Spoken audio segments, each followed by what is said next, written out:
জাপানে এখন বিকেল 5:45। এখানে এখন বসন্ত। চারিদিক সবুজ সবুজ কচি পাতা ও রং বেরঙের ফুলে সেজে উঠেছে জাপান। এখন যাচ্ছি ঘরের কিছু টুকিটাকি কেনাকাটা করতে, কিন্তু আজ বিকেলের এই মনোরম পরিবেশ দেখে আর গাড়ি নিয়ে বেরোতে মন চাইল না। তাই মেয়েকে নিয়ে আমি ও কর্তামশাই বেরিয়ে পড়লাম পায়ে হেঁটে। আর মনে হলো এই সুন্দর পরিবেশটা শুধু একা কেন উপভোগ করি, তাই আপনাদের সাথেও শেয়ার করতে চলে এলাম নতুন একটা ব্লগ নিয়ে। দেখুন, রাস্তার পাশে বাড়িতে এত গাছ, কিন্তু নোংরা কোথাও পাবেন না। তার কারণ এরা প্রত্যেকের বাড়ির চারপাশটা পরিষ্কার রাখে।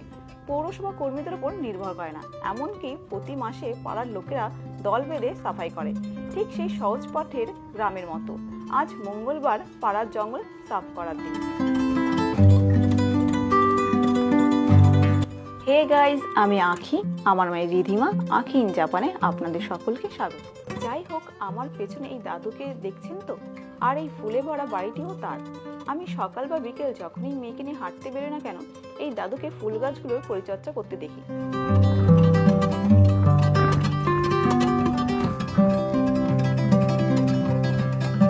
কথা বলতে বলতে ডান্সের ভেতরে ঢুকে গেলাম। ডান্সিস কথার অর্থ হাউজিং কমপ্লেক্স। এই ডান্সের ভেতর দিয়ে যাওয়ার কারণ এই দুই ধারের ফুল আর ফুরফুরে বাতাস। আমি এখন যে রাস্তাটা দিয়ে হাঁটছি তার ঠিক নিচ দিয়ে বয়ে চলেছে একটি নদী, তার নাম শিবাকাওয়া, বা বলতে পারেন আমি একটি লম্বা ব্রিজের ওপর দিয়ে হাঁটছি, কিন্তু দেখে বুঝতেই পারবেন না। আর এই রাস্তায় যাতে কোনো গাড়ি না ঢুকতে পারে, তাই এই লোহার গেটের ব্যবস্থা। চারিদিকটা এত সুন্দর লাগছে, কি আর বলবো, দু চোখ যেন জুড়িয়ে যায়।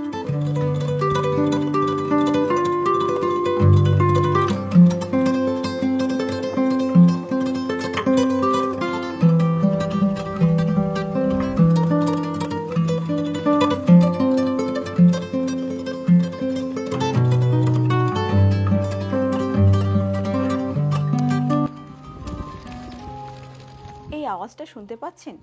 জাপানে যেহেতু গড়ের দিনে 4 বার ভূমিকম্প হয়, তাই কখনো যদি ভূমিকম্প বিপদসীমা ছাড়িয়ে যায়, তাহলে এই মাইক দিয়ে সবাইকে সতর্কবার্তা দেওয়া হয়। আর সেই মাইক ঠিকঠাক কাজ করছে কিনা সেটা চেক করার জন্য প্রতিদিন একটি নির্দিষ্ট সময়ে এই চাইমটি বাজানো হয়।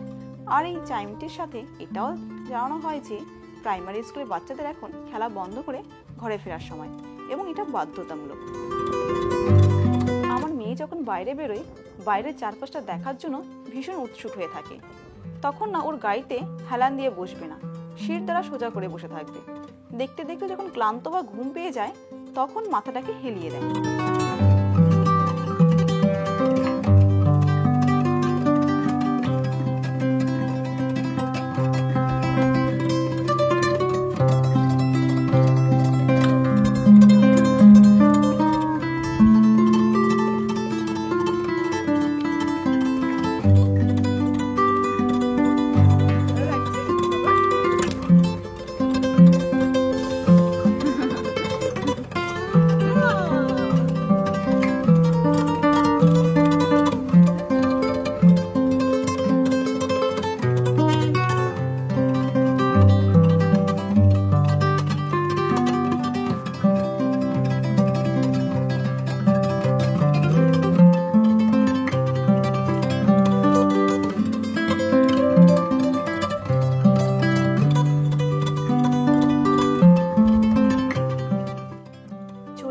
আমরা সুপাতে।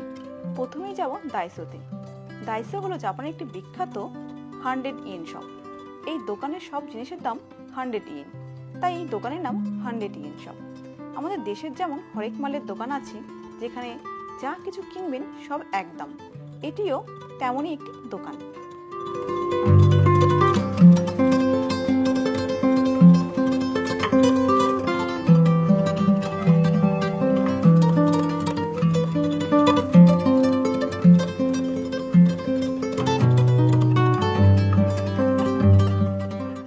দাইসো থেকে এখন চলে এলাম গ্রসারি স্টোরে। এখানকার গ্রসারি স্টোরগুলোতে শাক সবজি, মাছ মাংস, চাল ডাল থেকে শুরু করে শুকনো খাবার, প্যাকেট খাবার, ফ্রোজেন খাবার এবং প্রতিদিনের তৈরি করা খাবার সবকিছুই পাওয়া যায়। আজকে বেশি কিছু নেব না, কটা টমেটো, কটা আলু নেব।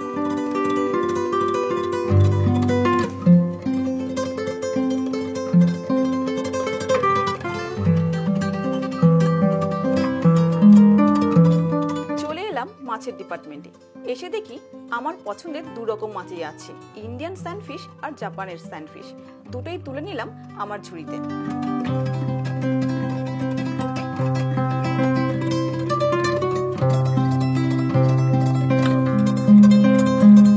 এখানে দেখেন জিনিসগুলোর ওপরে বিবিকিউ লেখা, এর অর্থ বারবিকিউর জন্য স্পেশালি প্যাকেট করা। জাপানে এখন গোল্ডেন উইকের ছুটি চলছে, এখন বারবিকিউর সিজন, তাই এই বিবিকিউর প্যাকেট বিক্রি হচ্ছে।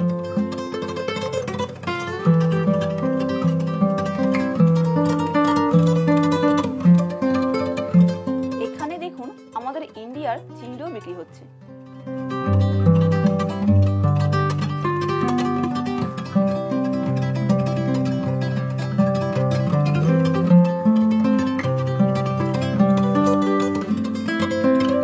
কেনাকাটা করে ঘরে চলে এসেছি, আপনাদের দেখাই কি কি কিনলাম।